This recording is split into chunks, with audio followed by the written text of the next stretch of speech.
अगर आपने अभी तक हमारे YouTube चैनल सब्सक्राइब नहीं किया है तो जल्द से जल्द सब्सक्राइब करें और नए डीजे सॉन्ग और वीडियो को सबसे क्या कर रहा था? मैं कुछ कर रहा था, क्या करना है?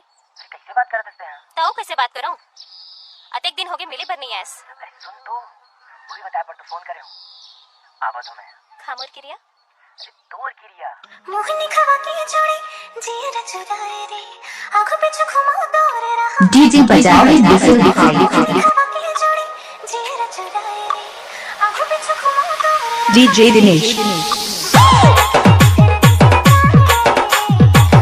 डीजे मिक्स विष्णु कुमार ग्राम बना वाले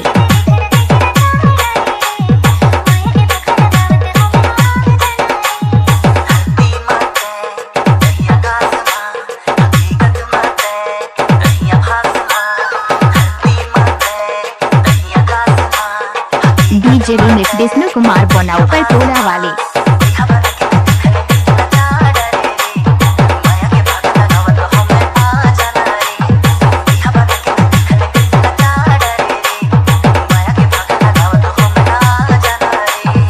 रोक ले। I love you जान। I love you। DJ Dinesh Vishnu Kumar ग्राम बना वाले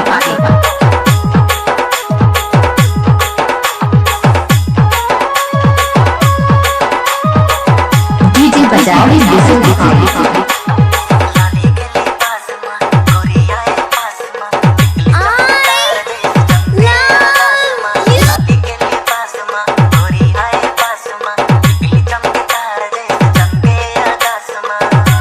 DJ mix by Vishnu Kumar पटा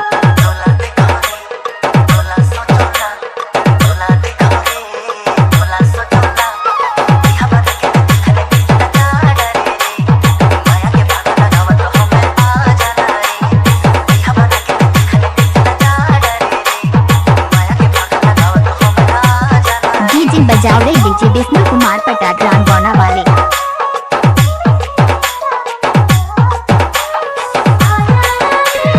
बसंतीन कुत्तों के सामने मत नाचना। डीजे मिक्स विष्णु कुमार ग्राम बना वाले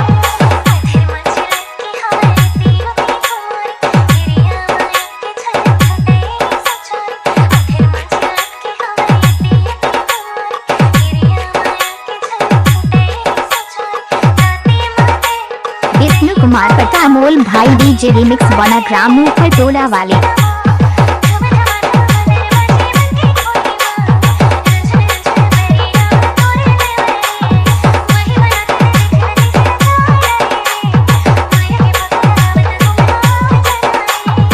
डीजे दिनेश म्यूजिक एक गाना को मिक्स किया है विष्णु भाई ने ग्राम बना वाले